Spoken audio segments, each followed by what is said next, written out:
સવારે પહેલો જ વૃક્ષારોપણનો કાર્યક્રમ હતો.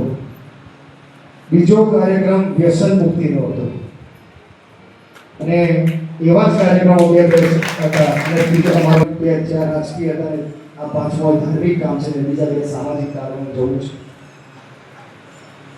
પોતાના બાપજી જે કથા કરે છે,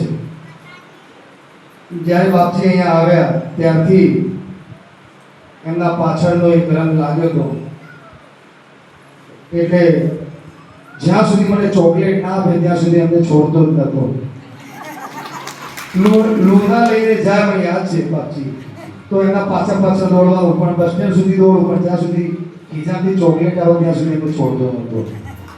એ ભાવ હતો અને એ ભાવના કારણે આજે આ બધાના પ્રેમ, બધી માતાઓના, બહેનોના આ મારો અપાર પ્રેમ છે.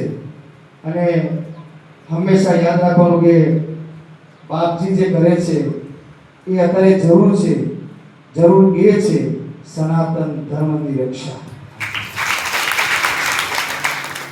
આપણે સનાતન ધર્મની રક્ષા કરવાની છે અને એ બધું આપણા પૂર્વજો આપી ગયા છે.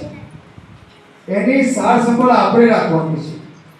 અને વિશેષ હું આજની ઘડીએ હું બાબુદાદાને યાદ કરું છું. એમને પણ આ ગામની સેવા માટે એમનો પરિવાર, આખો પરિવાર, અને આજે જે તકી કથા સાંભળી છે એમના પરિવાર માટે જોરદાર તાળી જોઈએ. આ ભાવ આપણે પ્રગટ કરવાનો છે. બાપજી મને દર્શન કરવા હું ત્યાં નીકળું ધમાસણા દિવસે બાપજી ત્યાં તો હું જઉં છું, સમય મળે એટલે જઉં. એ બાપજીને અમારા ભુલાભાઈ દેસાઈ એ ખાતરજના અને દૂધસાગર ડેરીના ડિરેક્ટર પણ છે. એમને મને કામ સોંપ્યું કે ભાઈ ભાર્ગવ, આ મારું મંદિર છે એની બાજુમાં બધા મેસેજ બધા આવે છે, તો તારે આવ્યા પછી 3 મહિના થયા ને કીધું મારે બ્લોક કરવાના છે. બાપજીને કીધું બાપજી ભલે તમારું 10 દિવસમાં થઈ જશે.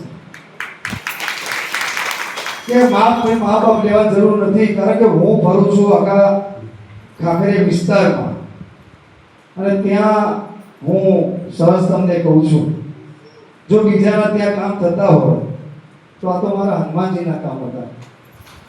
તો તાત્કાલિક બાપજીને એ હનુમાનજીનું જેટલું પણ કામ હતું એ મેં એમનું પૂરું કરી દીધું.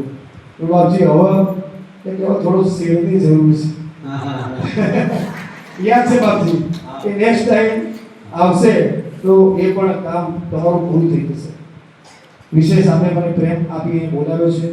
બધી જ માતાઓના અને ભાઈઓના હું તમારા ચરણોમાં જ પ્રણામ કરું છું. અને ખાસ